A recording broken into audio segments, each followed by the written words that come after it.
Good afternoon, everybody. Today is Monday, July 6th. It is 3 p.m. Eastern, very special time this afternoon for Admissions Live. Admissions Live today, we are going to be talking about the E-Expectations survey, something that in enrollment management land we look forward to every year to see what exactly it is that our high school students are doing when it comes to their college searches and how they're looking at colleges and what they want from us out of the college search process. So there's always such great data out of this survey every year, and this celebrates 10 years of E-Expectations this year. So we're going to really dive into some of the longer term trends, which are actually really, really interesting.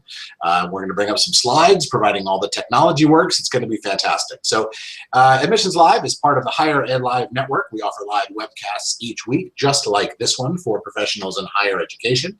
Recorded shows and podcasts, always free and accessible to you in our archives at higheredlive.com and on iTunes. Our live broadcast allows viewers to share knowledge and participate in discussions around the most important issues in the industry. And you can share your insights. I know that we are expecting lots of viewers today, so make sure that you have, if you've got questions, we want to see them. So we've got our tweet decks up. We're following along at the Higher Ed Live hashtag. I have activated the Q&A on the Hangout here. So if you've got questions, we've got answers, and we want to make sure that you get them. So make sure that you use the hashtag. Today's show would not be possible without the support of all of my colleagues here at Stony Brook, as well as from our producer, M. Stoner. M. Stoner is a marketing and communications firm that works with educational institutions on branding, strategy, web design, and more. Two never-before-released chapters from Social Works and Follow the Leader, and they're both part of M. Stoner's fantastic collection of publications. And those are, we have 2 audio downloads, and there's a link that just went out from Higher Ed Live on Twitter, and you can download those chapters directly from the website. In addition, Admissions Live is also sponsored by Chegg Enrollment Services. Chegg connects the nearly 80% of college-bound students researching schools across the web with the colleges and universities who are trying to reach them. Using an online platform that includes over 10 of the most popular college search sites online, Chegg can help you save 90% over the cost of traditional methods for generating your inquiry pool. So email outreach@chegg.com, schedule a free consultation. So my guest today is one of my favorite guests every year, and I can say every year now because this is sort of becoming a thing that we do here on Admissions Live. And my guest is Stephanie Geyer. Stephanie is the Vice President for Web Strategy and Interactive Marketing Services for Ruffalo Noel Levitz. With that long a title, our show is over. And so I thank you all for joining us. Stephanie is live in Boston this week. This is sort of a live on location kind of a show. Stephanie is at the National Conference on Student Recruitment, Marketing, and Retention in Boston, which starts later this week. So if you've got questions about that, we'll talk about that too. We'll talk about everything. We're here all afternoon or for the next half an hour or so.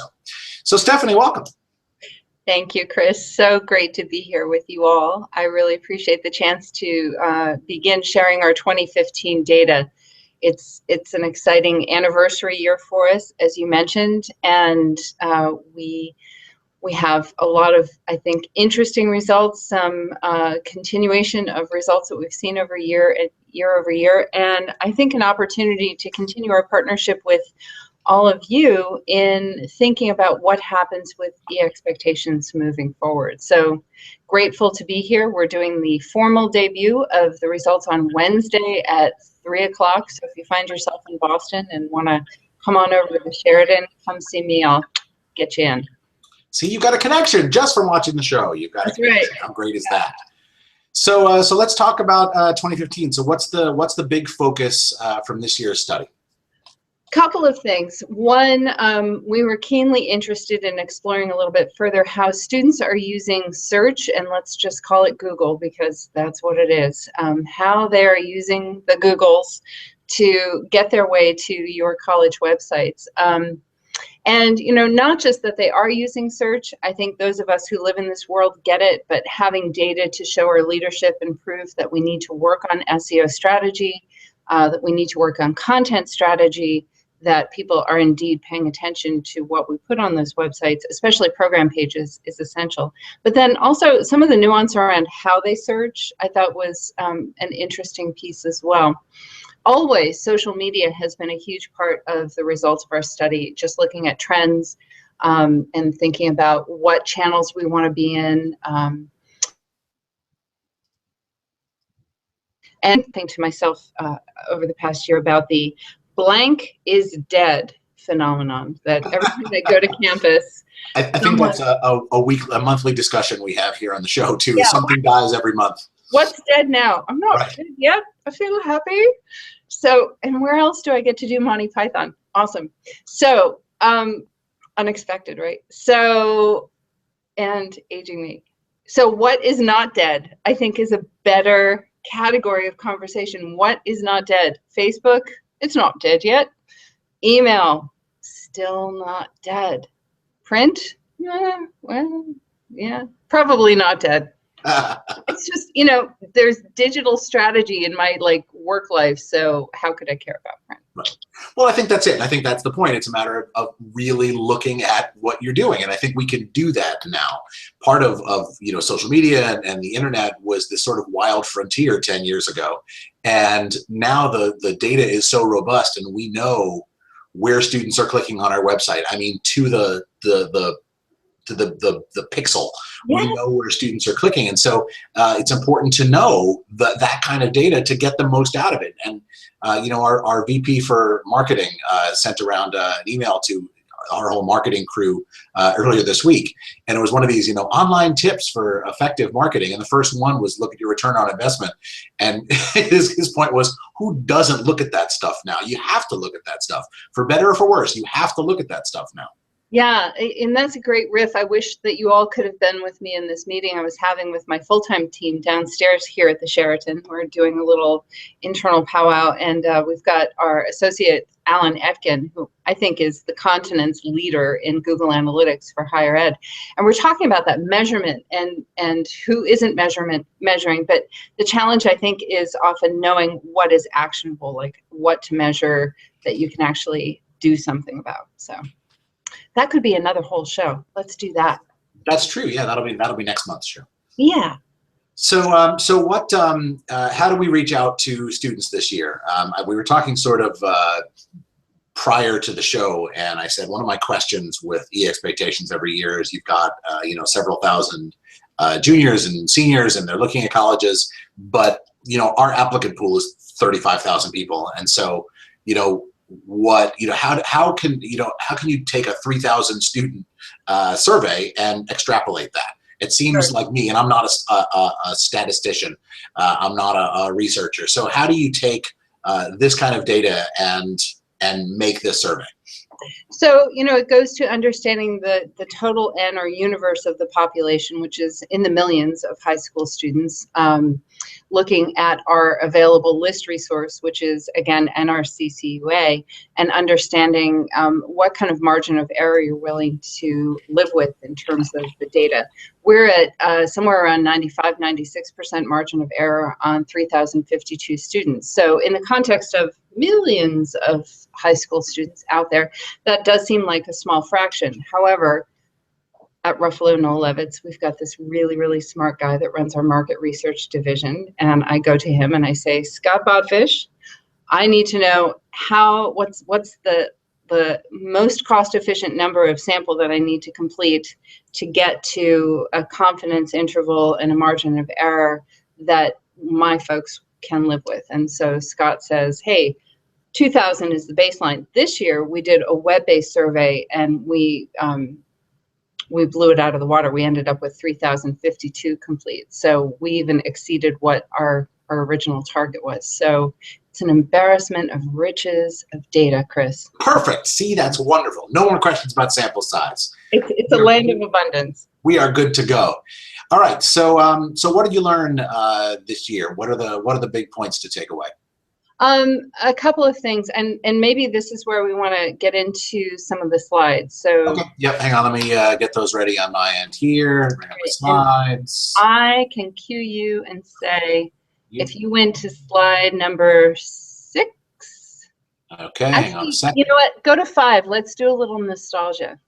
Oh, all right. Hold on a second. Okay. Thanks. Thanks for Screen playing. share, slideshow,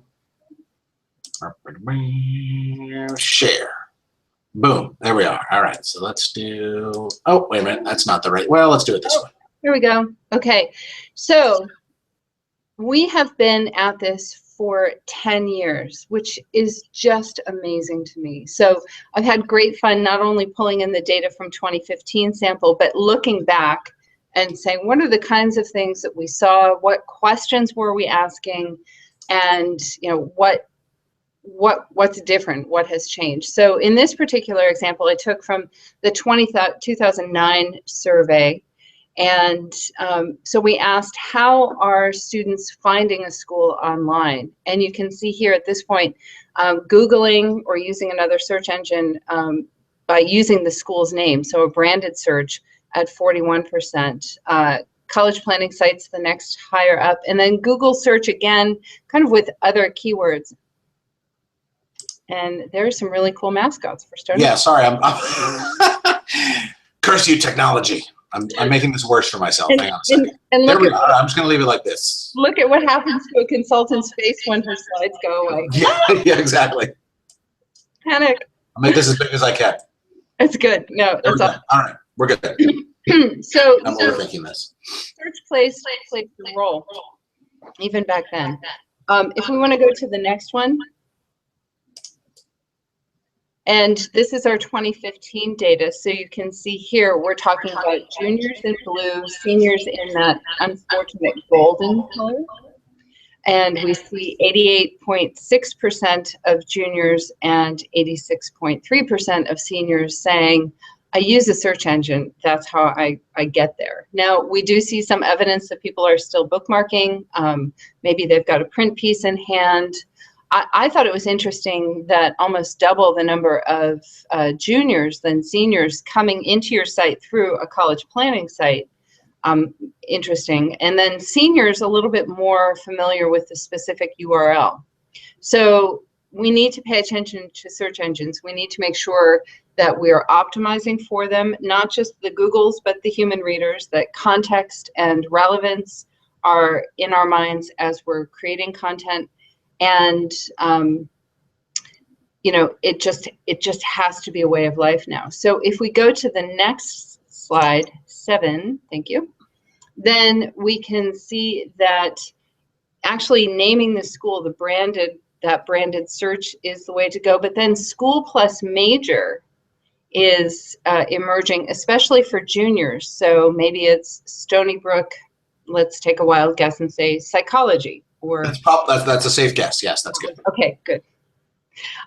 So, doing that and with the hopes of getting directly in to not the beautifully curated homepage that I know that you have, but right into that psychology program page so that they can really begin engaging. You can see also juniors a little bit more than seniors getting in from a link from an email message, and juniors again on the college planning site, really interesting as well. So we need to make sure that we're paying attention, that we are using SEO strategy effectively. I would say, if you've only got this much time or energy to work on SEO, get after it on your academic program pages first and foremost. Do a nice job of getting descriptions into your key landing pages, especially your home. I'm fascinated. Take a breath there. It's so much of this every year. Hang on a second. Can I there I am.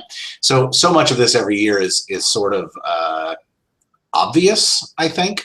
And it's, well, like, of course they're finding us online and they're searching, and if you're looking for, Harvard, you're going to put in harvard.edu because that's what the URL is probably going to be.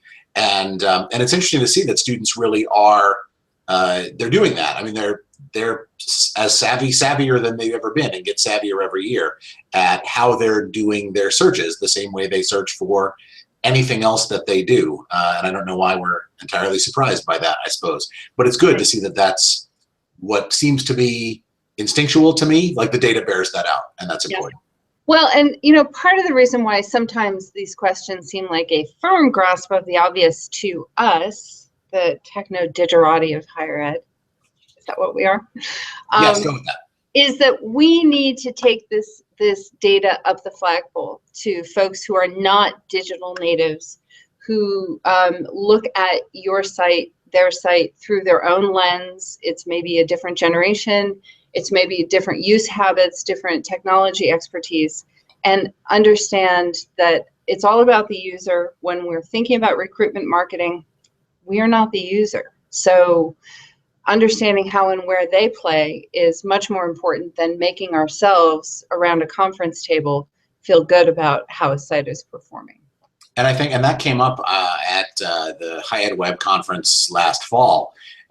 One of the quotes was that every page on your site is a landing page. Students are not just coming in through the front door. They're coming in from all sorts of doors, and the readier you are for that, the easier it's going to be for students to get the information that they want.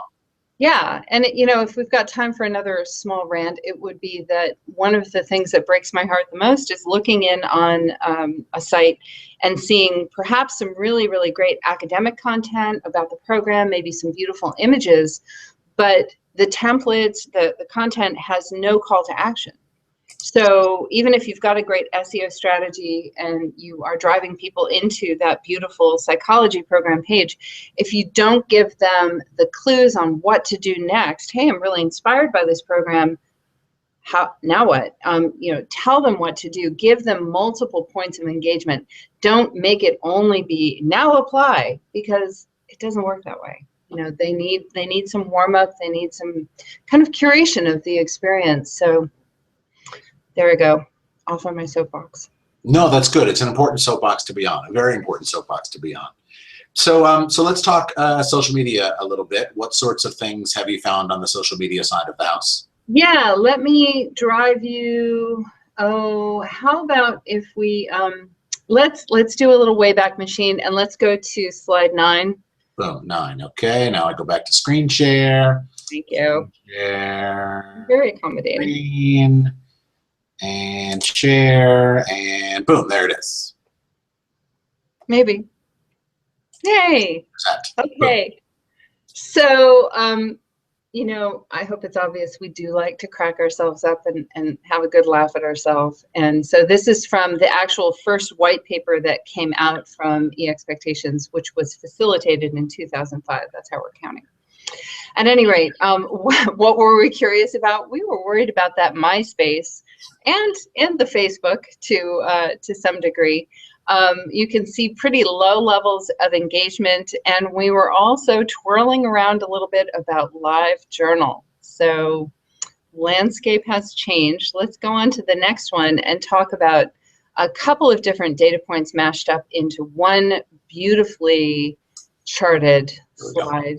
There it is. Okay, so in the gold and the turquoise, hopefully you're not color challenged, you can see the social media assets that juniors and seniors are using at least once a week. So that was the criteria. Hey, kids, what social media things are you using at least once a week, irrespective of higher ed? Then we asked them the question, which social media channels do you think are most effective in helping you research a college or university? And that's that navy bar. Oh, I'm sorry, I'm speaking to the wrong slide. Oh, classic. Okay, actually, we're stay on this one. Okay. Stay with me and let me simmer down and say, actually, what we're looking at here is difference between 2015 seniors and 2014 seniors. But now you know what's coming next. So Facebook went down, Snapchat went up, Instagram went up, Twitter went up, Google Plus, yes, it's still there, went down. Vine went down, surprising. So this is just difference from last year to this year. On the next panel, this is what I was winding up to before, we're comparing overall most used social media channels with those that the students said were best for college research. And so this is where we can see Facebook, although it's a little bit behind YouTube in terms of overall use, is a little bit smaller gap between use and what students said was best for college research. And indeed, Facebook 50% of the students said if there's a social media channel for looking at colleges or universities, it's Facebook. YouTube is in there as well. You can see Twitter as the next highest. I think folks will be pleased generally to see a pretty big gap between use of Snapchat and relevance for the market in terms of higher ed research. Similarly, it was interesting to see an increase in Pinterest use, but really a gap there as well. Whew. Okay, so I love this slide, so I want to just sit on this forever because I like this. If nothing else, here I'm going to use my little mouse since my mouse will do things here. That right there, this is my new favorite data point in this. Tell me why. Why? What's going on with you and Snapchat? Well, I think Snapchat is one of those, because Facebook has been around for, I don't know, since like the 60s, and so Twitter's been around, and you know, we all have Instagram presences now and all those kinds of things, and Snapchat is one of those things that doesn't, first of all, it doesn't seem to be going away, and second of all, I don't think anybody, I don't want to say anybody, I think there's still a lot of confusion as to how to best use it for outreach to high school students, and I think it's really, really interesting to see that high school students are saying, no, we don't see it as an outreach tool that colleges should be using. That's what I'm getting here. And I can promise you every one of us who does social media in an educational space has gotten the question from someone upstairs, hey, let's do Snapchat. And the story that I tell, one of our grad students several weeks ago, we created a Snapchat account because that's just what you do. And so I created the account and I told one of my grad students, I was like, hey, we're on Snapchat. And her immediate response was, without even thinking, she was like, oh, that's great. And then she sat for a second and she said, why? Mm-hmm. And so, you know, we did it just to do it because that's what you do. But if you don't have a reason behind it, then why are you doing it? And I think that's a fantastic stat there. I also like none over here. Yeah. That's it. There's nothing good for college research. It is interesting, and I looked in into the naysayers to see if they had any, you know, common characteristics. You know, if I could point them out as the curmudgeons living in the caves, or you know, all females in a certain state, and I don't see it. It's not. There's nothing shining through. I will say, you know, I like it because I know that there is a lot of discomfort around, oh, great, we're chasing after the next shiny thing. We're not really sure that it's going to pay off. We talked about ROI at the top of the show. What's it going to mean for us to do this? I think you were smart to grab it as a placeholder for your institution, because who knows what's coming up next. I mean, it's part of the reason why we do this research project is so that we can start to latch onto things that may or may not be trends, and, you know, give us the idea about whether or not we need to think about MySpace or not in I think perhaps not, but, you know. I want somewhere for there to be a school who still has a successful MySpace presence. I want, yeah, and I want to hear from them. I want your story. Bring it. I want one school somewhere to buck the trend. I don't know who that is. Be proud. Yeah, so I like that slide too. I mean, it's the first time we were we put that together, and I have to credit Vaughn Shinkus, who's the service team leader for my unit in social media. I brought him into the E-Expectations project, and he kind of dope slapped me and said, "Why aren't you asking this?" So again, to my point, that's part of what we hope for in this program, that it's a community program. Some of the questions that we've asked over years have been tweeted to me, and I sure hope that you will continue to tweet and give me ideas and feedback and results. I mean, we use the data in our practice to support our clients, but we want you to use it on your own home campuses. Chris, you were talking about your own campus doing kind of an E-Expectations variant. Yeah, definitely. And I feel like I mentioned this on the show too. We have now, for the past 6 years, surveyed our incoming class in May and June. We just finished our own survey, and typically we get between a third, about usually between 30 and 40% of our incoming students who complete our survey every year. And we ask them, what services are you using? What college matching, college search services? What are your expectations of the website? What applications are important to you? Things like the net price calculator, or live chats, and podcasts, and like we sort of throw everything out there to see if there's something that we should be doing that we aren't doing. And we've got, as I said, great data on the stats of where students are clicking on the website and all of those kinds of things, and how many students have done our virtual tour online. But how they perceive that factoring into their college search process at Stony Brook is important to us going forward, because if we know that 2% of the students that are enrolling are using a particular tool that may be costing us money, well, maybe that's not the most effective use of that money, and we could put that money into something more effective, like buying me a drone quadcopter. I don't know, just a suggestion, should my boss be watching. Totally. I'll vote for that. I mean, Right. my endorsement has no bearing, but I say yes. Right. Just a suggestion. I don't know. And maybe two. Maybe you need two. Get two. So let's talk, speaking of things that are dead, let's talk about, besides my drone possibilities. So email now has been dead for several years, and no schools use email anymore, which is fascinating to me. But yet you studied email also. Yeah. So if you want to slide on over to panel 12, how about that? Screen share. Thank you. Go. Boom. Boom. Email. Not dead yet.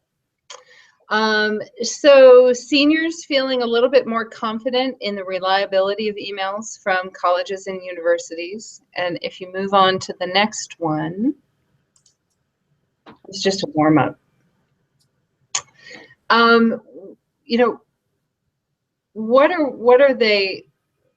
How often are they using email? So we saw more than 90% of 2014 seniors, 2015 seniors, and juniors saying that they'll do that. This year we asked a little bit differently. Will you give an email to a college or university when requested? Both were above 60%, seniors actually pushing towards 70. And then look at the next one. It was about 98%, and this held steady from last year, seniors and juniors saying, if I'm interested in your school, I'm going to open up your email. Now, I hear all about open rates for emails. They're horrible, they're very frustrating, but I would say, they get around to them. They may not open every single one. They may not do every call to action that we have in there, but it is still an important layer. And a piece of data that I guess I'm holding out on you here is just the number of folks that are hanging on to email in their mailbox, and also that we're seeing in our campus email consulting, email messages that were perhaps sent out in January being opened up in March. So they're hanging on to them, and getting to them eventually, or reopening them after a period of time. Now, opening up from an unknown school, we see the juniors are a little bit more adventuresome than the seniors, and I remember this very well from my own high school kid when she was thinking about school and started receiving email messages. Very excited about each and every one for maybe the first 2 or 3 months, and then less so. Once the list development process is taking hold, they start to become a little bit more discerning. Right, but you know what though, that jives with, and I'm going to click back to this, which sort of makes sense because juniors are in the search process. Yeah. And so it makes sense that they're still open to things they don't know yet, because they don't know what they don't know. And so they are looking into all sorts of possibilities. And yes, the email can get crazy, and I totally understand that. And anybody who's either had a student like who's gone through the college search knows about the full inbox of similar sounding messages from dozens of schools, but they do. They take their time, but they will get to them. Yeah, totally. And I think if you flipped back once more to that other panel that you were on near the top, yeah, that's it. Look at this link from an email. Again, juniors using that tool to launch into content that you've created for them, I think gives me hope that email is still really important. And so the other thing I was about to say was we're at about 2/3 of students who tell us that they're opening their email on a mobile device, here's mine, on a daily, if not weekly basis. So I think daily was kind of in the 40s. And this is where I get in trouble for quoting stats that aren't directly in front of me. That's okay. We want to hold stuff off for Wednesday. We don't want to give up too much. Yes, and it does add up to about 66% that are opening on a mobile device each week. So there we go. And that's also something that when we look at our stats, we completely overhauled everything last summer so that all of our emails were mobile friendly. And that's, like, again, that students are doing it. It's silly not to.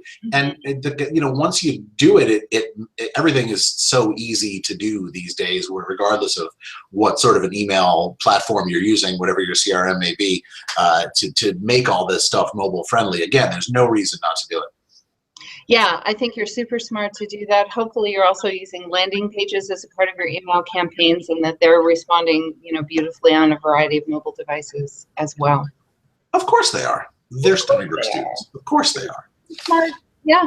So speaking of mobile devices, what about texting? Texting has been something that has come up a lot in the last couple of years as a do it, don't do it kind of thing. Any interesting information there? Yeah, it was interesting looking back to the expectations from the first time we asked was in 2007, and back then only 44% of students said, yes, I'd be open to receive text messages. Now we're up to 73%, and that was up 20 points from last year. So hear me, people. It is time to start at least piloting text messaging as a part of your overall comm flow. I've said it for years, and I think it's still true. If you are just beginning with text message delivery, start at your accepted stage. So start where students have been accepted and they're very interested and engaged with you and a little bit more open to it. And then measure everything, and then start maybe creeping out a little bit further into other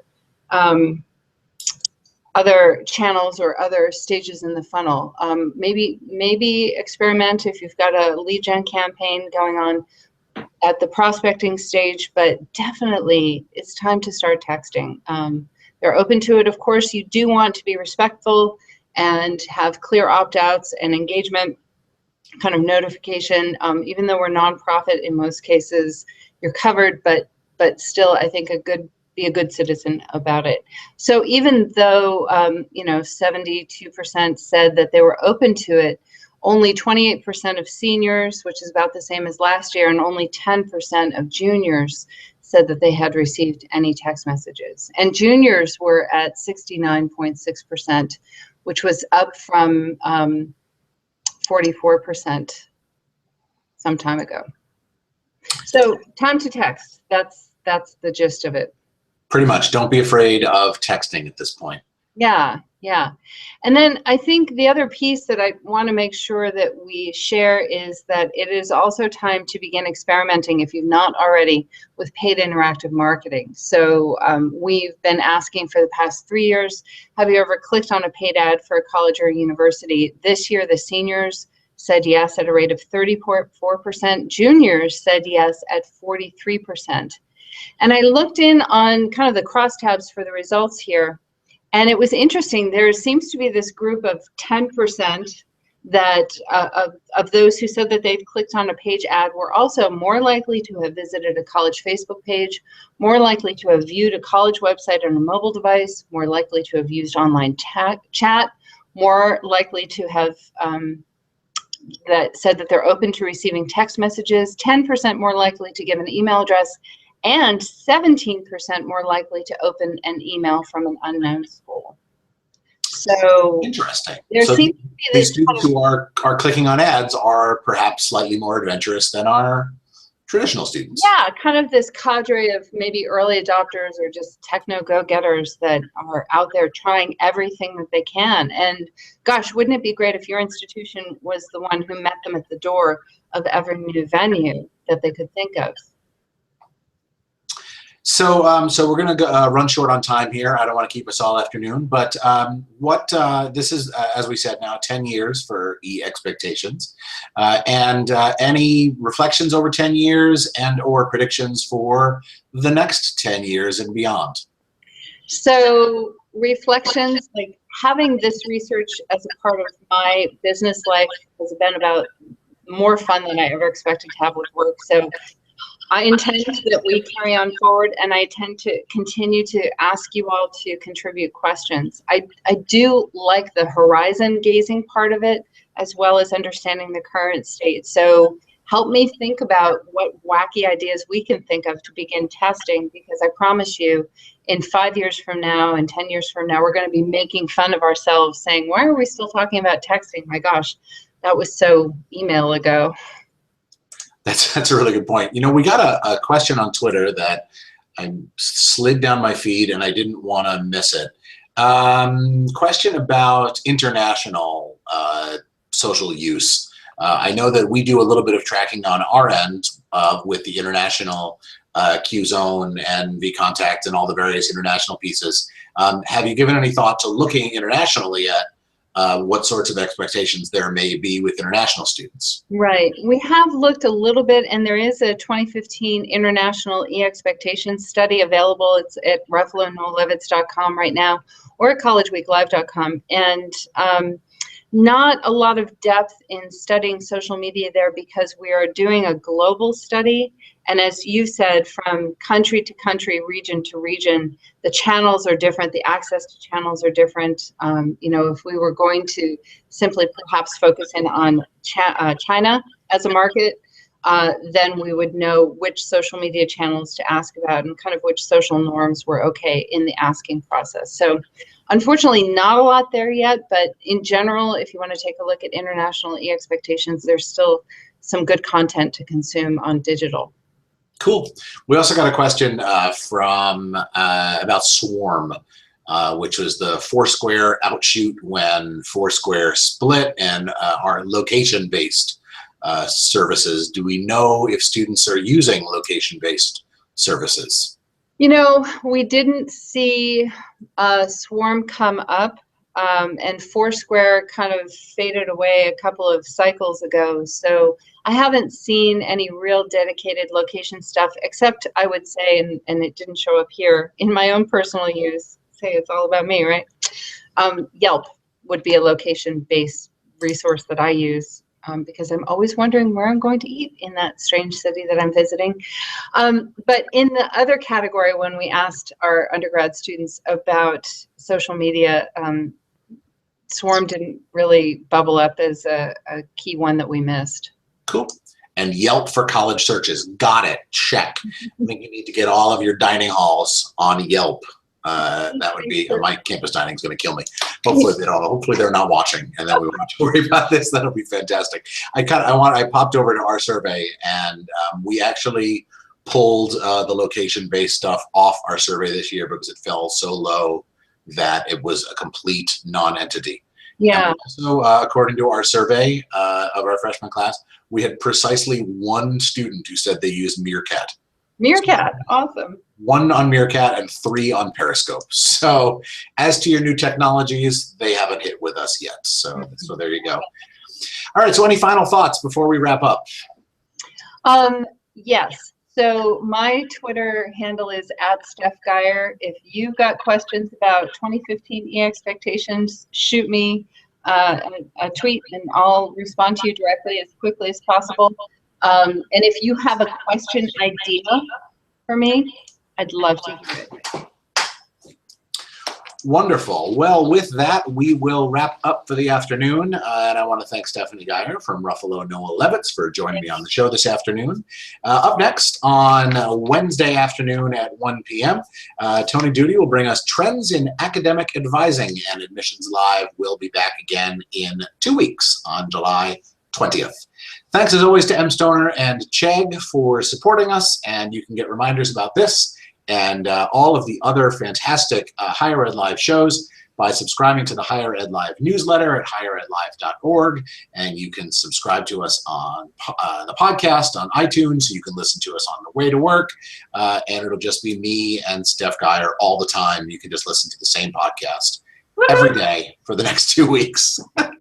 So I'm Chris Dorso. Thanks for watching. We'll be back next month with more Admissions Live.